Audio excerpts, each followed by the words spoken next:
অনুমতি বলো। অনুমতি রাগ করলা। রাগ করলা? রাজীব কাকা মিস করলেন কাকা, আপনারা কইলাম যে বেওসালায় নিয়ে আসবো, মাইলেন না বুঝছেন। আমরা আর মনে করেন কক্সবাজারে ভিড় দিচ্ছি। এত খুশি কে তুই? হ্যাঁ, এত খুশি লাগতেছে? হ্যাঁ, টলাবিটা মজা লাগতেছে না? বাহ, সেই তোমার লাগতেছে।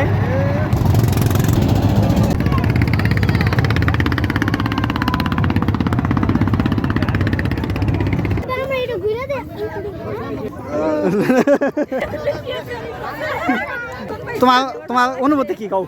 আমার অনুমতি, আমি তো কক্সবাজার আইছি। তোমার গুড গুড। তোমার তুমি তো হাই সেই পাও না, অনুভূতি কবে কি? রাগ করলা? অনুভূতি বলো। অনুমতি রাগ করলা। রাগ করলা? তোমার অনুভূতি? অনেক ভালো। অনেক ভালো। তোমার অনুভূতি? অনেক ভালো। ও, সবকিছু মিলে ধরো সবারটাই ভালো, তাহলে আমারটাও ভালো। যাই হোক, আমরা কিন্তু কালীতলা আইসা টলারে করে অনেক নদী পার হলাম।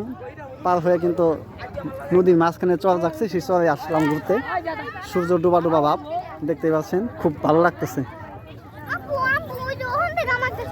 হ্যাঁ, ছবি তুলবো। হাঁটো, হাইটা পাহাড়ের চূড়ায় যায় নই।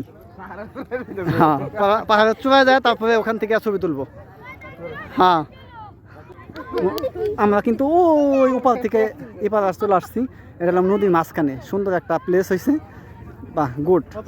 আবার এপাশ থেকে ওই যে ওপার, আমরা কিন্তু ওই বোটটাতে চলে কিন্তু আমরা এপারে আসছি, মাঝখানে, নদীর মাঝখানে চর যাচ্ছে, সেই চরে চলে আসছি। অনেক লোক আছে দেখতে পাচ্ছেন। আজকের দিন আনন্দের দিন, আমাদের মুসলমানের ঈদুল আজহা উৎসবের দিন আজকে। সবাই মিলে একসাথে আসলাম। যদি আপনারা কেউ আসতে চান কালীতলা থেকে এপার আসতে, আপনার নৌকা বোটে আসতে 50 টাকা জন প্রতি টাকা লাগে। আপনারা বোটে করে চাইলে, মন চাইলে যে কেউ আসতে পারেন।